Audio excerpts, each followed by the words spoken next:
Dans quasiment toutes les industries, il y a un défi permanent, un défi invisible mais absolument crucial, mesurer ce qui s'écoule à l'intérieur des tuyaux. Que ce soit de l'eau potable, du pétrole brut, des produits chimiques, savoir combien et à quelle vitesse tout ça circule, c'est vital. Mais la vraie question, c'est comment y parvenir, sans tout arrêter, sans même avoir à toucher le fluide. Eh bien, c'est là qu'intervient une technologie assez fascinante, les ultrasons. Voilà la question centrale. Il faut vraiment visualiser la scène. Une canalisation qui fait plusieurs mètres de diamètre. On ne peut évidemment pas la couper pour y installer un appareil. Ce serait impensable. La solution, c'est donc de mesurer depuis l'extérieur en utilisant une technologie qui peut en quelque sorte voir à travers l'acier. Et c'est exactement la promesse des débitmètres à ultrasons. Alors, pour bien comprendre cette technologie, on va suivre un plan très simple. D'abord, on va poser le défi de base. Ensuite, on plongera dans la science qui se cache derrière. Après, on regardera les outils concrets. Puis, on explorera où ils sont utilisés dans le monde réel. On fera un bilan honnête avec les pour et les contre. Et pour finir, on verra comment faire le bon choix. Allez, c'est parti. Bon, rentrons dans le vif du sujet. Ce qui rend cette technologie si particulière, c'est cette idée de mesurer sans toucher.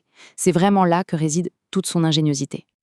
Le vrai coup de génie, c'est que cette absence de contact direct règle 3 problèmes majeurs d'un seul coup. D'abord, puisqu'il n'y a pas d'obstacle dans le tuyau, il n'y a pas de perte de pression. Et ça veut dire des économies d'énergie. Ensuite, pas de pièces mobiles qui baignent dans le fluide, donc adieu l'usure et bonjour la maintenance réduite. Et enfin, le point le plus critique dans certains secteurs, aucun risque de contaminer des produits ultra sensibles, comme dans l'agroalimentaire ou le pharmaceutique. Ok, maintenant un peu de physique. Mais pas d'inquiétude, c'est beaucoup plus simple que ça en a l'air, surtout quand on visualise bien comment ça fonctionne. C'est la question clé, n'est-ce pas? Et la réponse tient en 2 phénomènes physiques bien connus. En fait, tout est une question de temps et de fréquence. Voilà les 2 grandes méthodes, mises côte à côte. D'un côté, on a le temps de transit. Pour faire simple, c'est comme un nageur qui va forcément plus vite quand il a le courant dans le dos que face au courant. De l'autre côté, il y a l'effet Doppler. C'est le même principe que le son d'une sirène d'ambulance qui change quand elle s'approche ou s'éloigne. Le premier est parfait pour les liquides clairs et le second pour les liquides plus changés. Décortiquons un peu le temps de transit. Imaginez 2 capteurs qui se parlent à travers le tuyau. Le signal qui part dans le sens du courant est un peu accéléré. Celui qui va à contre-courant, lui, est ralenti.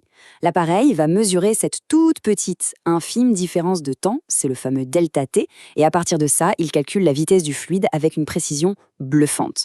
On comprend donc pourquoi il faut un fluide propre, le signal doit traverser sans être perturbé. Et maintenant, l'effet Doppler. Là, la logique est complètement inversée. En fait, cette technologie a besoin d'obstacles. Une onde est envoyée, elle ricoche sur des bulles ou des petites particules solides qui sont emportées par le courant. En revenant au capteur, sa fréquence a été modifiée. Plus le fluide va vite, plus ce changement de fréquence est important.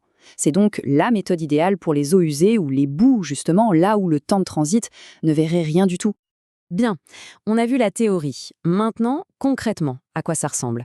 Il n'y a pas un seul type de débitmètre à ultrasons, mais plutôt toute une famille d'outils, chacun étant adapté à des besoins bien spécifiques.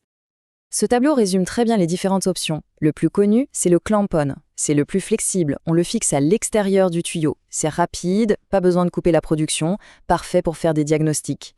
Les versions dites en ligne, mono ou multitrajet, sont, elles, intégrées à la tuyauterie. Le multitrajet, avec ses plusieurs paires de capteurs, offre une précision redoutable, et c'est indispensable quand on facture du gaz ou du pétrole. Et enfin, il y a la version 1 insertion, qui est un excellent compromis pour les très très grosses canalisations. Maintenant qu'on a vu la science et les outils, allons voir où est-ce que cette technologie fait vraiment une différence sur le terrain. Dans le secteur de l'eau, c'est un outil de choix. Pour l'eau potable, sur les énormes conduites de distribution, on utilise le temps de transit. L'énorme avantage, c'est de ne pas créer de perte de pression. Et puis, à l'opposé, pour les eaux usées, qui sont pleines de particules, c'est la méthode Doppler qui prend le relais pour assurer une mesure fiable là où l'autre serait inefficace. Dans le monde de l'énergie, là, on change de dimension. Les enjeux financiers sont colossaux. Pour le transport de pétrole ou de gaz, par pipeline, on utilise des débitmètres multitrajets ultra précis pour facturer au mètre cube près. C'est ce qu'on appelle la mesure fiscale, un domaine où une erreur d'une fraction de pourcent peut coûter des millions. Dans d'autres secteurs, comme le chauffage, la ventilation ou même les mines, ils sont tout aussi cruciaux pour optimiser la consommation d'énergie et traquer les gaspillages. Et là, on touche à un domaine où l'avantage du sans contact prend absolument tout son sens. Dans l'agroalimentaire ou l'industrie pharmaceutique, la moindre contamination peut avoir des conséquences désastreuses. Comme le capteur reste à l'extérieur du tuyau, le produit à l'intérieur reste parfaitement pur, intouché. C'est une garantie d'hygiène absolue. Évidemment, aucune technologie n'est parfaite. Pour faire un choix éclairé, il faut être lucide et regarder les deux côtés de la médaille. Côté avantage, la liste est quand même impressionnante. On l'a déjà dit, pas de contact, donc pas de perte de pression et pas d'usure. La facilité d'installation des modèles Clempone est un atout énorme et leur capacité à s'adapter à des tuyaux de plusieurs mètres de diamètre les rend quasiment uniques pour certaines applications. Mais attention, côté limitation, il y a un point à ne jamais sous-estimer, c'est l'installation. Un débitmètre à ultrasons est exigeant, il a besoin d'un écoulement bien stable, bien laminaire. Ça impose d'avoir une longueur de tuyau parfaitement droite avant et après le capteur. La nature du tuyau, son matériau, son état, tout ça joue un rôle crucial. Sans parler du fait que trop de bulles ou de particules peuvent rendre la mesure impossible pour le temps de transit. Et oui, il faut être honnête, l'investissement de départ est souvent plus élevé que pour des technologies plus classiques. Alors, au final, comment s'assurer qu'on prend la bonne décision ? Eh bien, tout se résume à se poser les bonnes questions avant même de commencer. En fait, on peut résumer ça à une checklist très simple.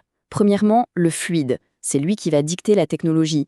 Temps de transit pour le propre, Doppler pour le chargé. Deuxièmement, l'environnement. Est-ce que le tuyau et son emplacement sont adaptés ? A-t-on ces fameuses longueurs droites ? Et troisièmement, l'objectif. Est-ce qu'on cherche une simple indication de débit ou est-ce qu'on a besoin d'une précision absolue pour une transaction commerciale ? Le budget et le choix du matériel ne seront pas du tout les mêmes. Cette citation, elle résume parfaitement toute la philosophie de la mesure par ultrasons. Son élégance, elle vient de là, de sa capacité à observer sans perturber, à informer sans jamais s'immiscer. C'est une approche non invasive qui tend de plus en plus à devenir la norme.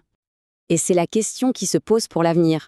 Dans un monde où chaque minute d'arrêt de production coûte une fortune et où l'efficacité énergétique est le nerf de la guerre, cette capacité à mesurer, à diagnostiquer, à optimiser sans jamais stopper la machine, ce n'est plus un luxe, c'est un avantage stratégique majeur. La technologie ultrasonique n'est peut-être qu'un avant-goût de ce que sera l'industrie de demain.